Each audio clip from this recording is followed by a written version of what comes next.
What's up, HyperFast Nation? On this episode of the show, I sat down with a power real estate couple. If you have ever thought about working with your spouse in real estate, you don't want to miss this show with Danny and Christy Margoupis.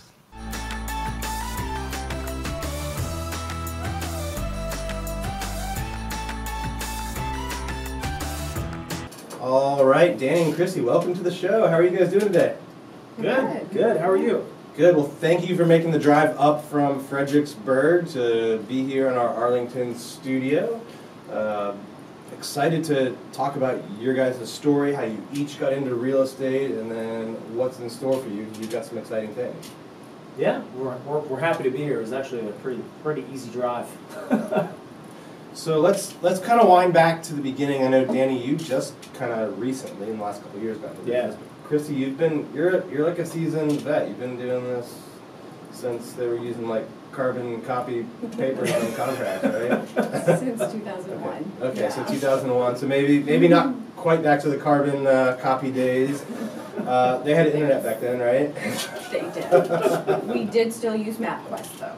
You used MapQuest. I remember that, right? And they didn't have GPS on phones. No. Was DocuSign around then? No. Okay. No, I would meet people at McDonald's. Wow. But they did have Starbucks, but maybe McDonald's. No, was they easier. did, yeah. Yeah. Well, how did you get into the business? I know you bought a home, right? Mm-hmm. And then after you bought your first home, you were, if I remember correctly, in the telecom industry? Yes, in Reston. Yeah, in Reston, Virginia, yeah. Okay, and then what made you decide? Well, I just kind of saw how the industry was headed for the telecom industry, and so... Which was good timing, right? Yeah. It took a hit in the early 2000s, if I remember, right? Yeah, exactly, yeah. And I had just bought a house, so decided to move forward with that. Get my Okay, license. so you got your license, and I know obviously you became super successful at it because, you know, later on you were managing broker, and then, you know, now you've got this fast-growing real estate team. But what was it like that first year after you got your license? Remember? Oh, it was tough. It was tough. It was a lot of learning. Yeah. I did not jump on and join a team, and so I was just learning a lot from the brokerage at that time. How did you go about getting your deals? Oh, friends and family, they took care of me. Yeah. That's exactly what I did. Was I had a group of about 50 people. Okay. I was able to grow the business from there. That's amazing that with a network of 50 people you could go out and do well, make a living off of it. Right? Just 50 people. It was a start. Everybody knows 50 people. Yeah, it was a start. It was a great start. Okay, so you got in, friends and family. How did you grow the business? And then how did you become managing broker, and why? I'm kind of curious about that. I wouldn't want that job. I had it for a number of years in our own company. I wasn't good at it. Well, I have 4 kids. Yeah. And with the 4 children, I needed a little bit more flexibility. Not that a managing broker wasn't a lot of flexibility because... Yeah, because that in addition to 4 kids at home, now you had like 100 in the office probably, right? 50. Yeah, 50 adult kids. I think it was about 52. What was worse, 52 realtor kids or 4 kids of your own? The 4 my own were a handful. Yeah. Yeah. That's a good answer. Very, yes. won't ruffle feathers with that. Try not to. Anyway, so yeah, after being a managing broker, I decided, you know, my passion and what I really loved to do was work directly with buyers and sellers, and Danny and I continued to grow our team. What do you like better, buyers or sellers? Sellers. Yeah? Yeah, Okay. all day. I love buyers, but you know, the sellers are what I really, really enjoy. Yeah, I like the selling part too better myself, but you know, my wife Carrie, she likes the buyer part better. So everyone's different for different reasons. Danny's really good with the buyers. Yeah. So Danny, how did you get into real estate? So you haven't been doing this since the pre-Zillow days. Yeah. So I got my license. Well, officially it was January 2020, but it was really Christy and I were actually dating, and she told me, she's like, I think you'd be a good agent. Now, I didn't know this, but she says that to everybody. Yeah. I did not. But anyways, say a lot. What inspired you to think that Danny would be a good real estate agent? His personality. Yeah. His personality. He's very good with people, and he's very good at solving problems if something came That's up. what it is, yeah. Yeah. We're in the problem solving business. Exactly, yeah. So anyway, so that was initially, Christy was like, yeah, you'd be a good agent. So I got my license really just to help her and kind of do it as a kind of a side thing because I had 3 martial arts studios at the time. And then right when I got my license, COVID hit 2 months later and shut down the karate studios. So kind of went full-time in. Forced to go full-time in at that point. It was So good. do you still have the karate? Yeah, so we shut one down, Okay. so we still have 2 locations, but we're both kind of full in on real estate now. How was it starting off in something that your wife has been doing for a little under 2 decades, I should say, or right around 2 decades? So Did you come in and you're like, I took the course, got licensed, and I've got some ideas of how we can do this better. yeah, so good and bad, very good and bad, because I'd be like gung ho about I want to do this, and it's kind of been there, done that, got the T-shirt, like let's move on. So, but there was also a lot of pros because I didn't waste nearly as much time. Like most people have to pay for a coach. I mean, I had a coach at home, so it was actually very advantageous to have that because it probably kept me from making a lot of mistakes that a new agent would make. Does that make sense? Yeah. No, I mean definitely. Like you had a mentor, pretty much. Yeah. Yeah, for free. Yeah. He didn't listen. Yeah. I did. You're a bad student. I did complain about it quite a bit. I still do sometimes. So how working together? How has that grown the overall business last few years? Oh, I think a lot. I think we complement each other's strengths and weaknesses really well. So yeah, absolutely. There's no doubt about that. So I know it really just have somebody to bounce ideas off of is like a big thing. If you're having an issue, like being able to talk it out. But I know for maybe some of the buyer situations, or if we have like a buyer client, like I might be a better fit for them versus you, or vice versa. So just being able to just have another person's personality, like work with a client, I think that's been a big advantage. What was your 21 volume? Do you remember? 2021. It was less than 2022. Was it really? So you guys increased? We actually did. more We did more in 2022. Yeah. We have a number of people in our group that have experienced that, where their 22 was higher than 21.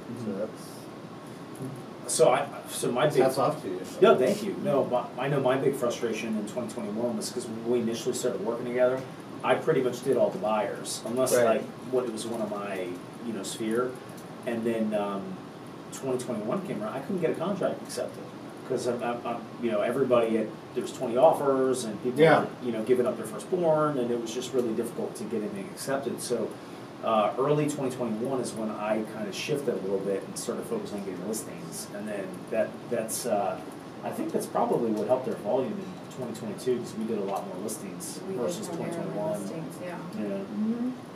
Yeah, and we DC area, I think for a lot of people Q3 and Q4 was tough in 22, but now we went from the news media saying the crash is coming, and we went from that to bidding wars in January. Right? We just experienced that last week. We got a bidding war on one of our listings, and then one of our buyers was in a bidding war to get the contract. Yeah. So yeah, we're seeing that too in Fredericksburg. So I've heard, and then another person we coach had that happen in Richmond. I just personally experienced that on an investment property in Fort Lauderdale.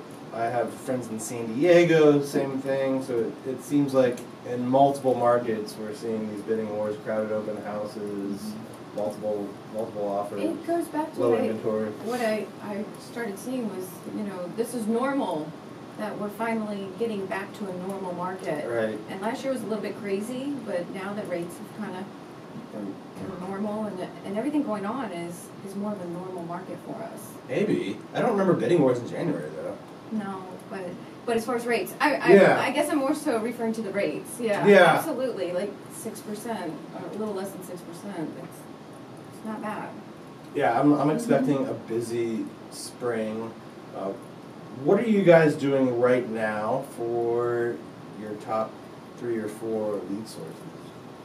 So our first and foremost is always Sphere. Right. Sphere Past Client SOI, yeah. Past clients. Yeah, so that's working really well. Our You guys do like events and reach out things? events, Popeyes, phone calls. I'm trying to think. What are we doing for? Are we doing like a baseball thing? We have a baseball Yeah, Fred coming Nats. up for the Fred Fred Nats. Nats. Yeah, Yeah. Mm-hmm. the Fred AAA. Nats. Yeah, the local team. The Fred Nats. Yeah. So definitely SOI. We're actually our Facebook ads and stuff have really picked up here in the recent weeks. The stuff that's working is the ads are running that are like under the entry level price point. Those are pulling really well. Taking our listings and then making them very generic and advertising listing, that's working really well. The open house, we got a bunch of leads off our open house last weekend, which you were saying about we had 46 people come to our open house. Wow. Yeah, so that was really awesome. Yeah, and it wasn't because we were like, That's crazy. yeah. It was good. It was good. What else? Open house, SOI. I still have my Sphere. farm. Yeah, I've been farming farm. a neighborhood for Right 19 on. years now, and we get a lot of business out of the neighborhood that we farm. What? Let's talk a little bit about the big move you guys made and how you think that'll help you guys and your clients and other agents. Go ahead, Danny. Yeah. Tell Okay. everybody. All right. Yeah. So we actually just joined you. We just joined you guys over at EXP. We're really excited. Just from a math perspective, how much money we're saving, it's pretty awesome. But just all the other opportunities and No brainer. yeah, it is a no-brainer. Mm-hmm. Like if you just like look at the numbers and just no emotion, just look at the numbers. It's the easiest decision I've ever made in my entire life. And then just some of the trainings that we're getting with you guys. We're excited about coming to Florida. I'm trying to think of what other things. The luxury listing training we did yesterday, that was awesome. Mm-hmm. And the coaching programs. Programs, growing the team. I mean, it's been there's a lot to it. Do we have enough time to go over? Oh yeah, like all the time in the world. Talking No, about Danny Carey. I think saving the money, for most people, when I'm having the conversations about joining EXP, it's like, well, your downside is you're going to save 30 grand or 50 grand. Yeah. Or one person I talked to the other day was like 250 grand. He was going to save in commission. It's insane. So the numbers are, the savings are huge, and that's really the downside. Because the upside is, can you go out and build revenue share by spreading this good system to other agents, which you guys have already. Danny, in particular, has had some experience doing, sponsoring agents. So, if people are out there listening to you and want to know, how do I learn about joining under Danny, having you sponsored in the EXP, how do they get in touch with you? Oh man, yeah, they can go. Give me your cell phone. Yeah, I will. Yeah. It's I'll give you my cell phone. It's 703-470-3914, and just shoot me a text. Would love to talk to anybody about it. I think there's just so many great opportunities out there with joining EXP. And I was going to say too, like we added up all the franchise fees that we had paid over the last year, and we could have took like 2, 3, 4 like ridiculous vacations, or hire a full-time admin. I mean, the savings was it really is a no-brainer. Yeah, if you whether you go on vacation, invest in the stock market, invest it back in your business, there's just huge growth opportunities for the agents that make this move, for sure. Well, let's wrap up with our HyperFast round. Our classic HyperFast round. If you're ready for some rapid fire. Oh, we've been Q&A. practicing for this. We have Have you? that? All right. All right. What's your biggest piece of advice to a new real estate agent? Join a team. Oh, same, yeah. Join a team or get a mentor. What's the biggest mistake you see veteran agents making? They do not grow. They get stuck in their ways. Yeah, I would agree with that. Biggest challenge you've had in real estate? Ooh, biggest challenge. It's always been a challenge for me to stay consistent. Mm-hmm. You know, you have your ups and your downs. Yeah. And so then to get things running consistently, it's a challenge to get to that point. It takes a while to learn. That's my challenge. Go ahead. Biggest challenge. I mean, so for just me personally, it was when interest rates did come up. Yeah. It was changing my mindset around it. Like instead of you're watching the news and everyone's talking about this, that, and the other. And actually, Christy was very good about being like, no, this is normal. Keeping me focused. So I think that I think that we're talking about veteran agents. That was on the other question. Whoops, sorry. Staying consistent. That's it. Challenge is staying consistent. Consistent. When you're not working on your real estate business, what are you doing for fun? Hanging out with the kids. Oh, my kids. Yeah. They keep us busy. Yeah. Last night we were at strength training for track and CrossFit and baseball. Cheer. Yeah, keeps us busy. Our last one, where do you see yourself in 5 years from now? Hopefully living on the beach in Florida. Yeah. Maybe that's 10 years, but I would say growing our team and then growing our team within EXP, building up the revenue share and just really having more fun and helping more people. All right, well, thank you so much for being on the show.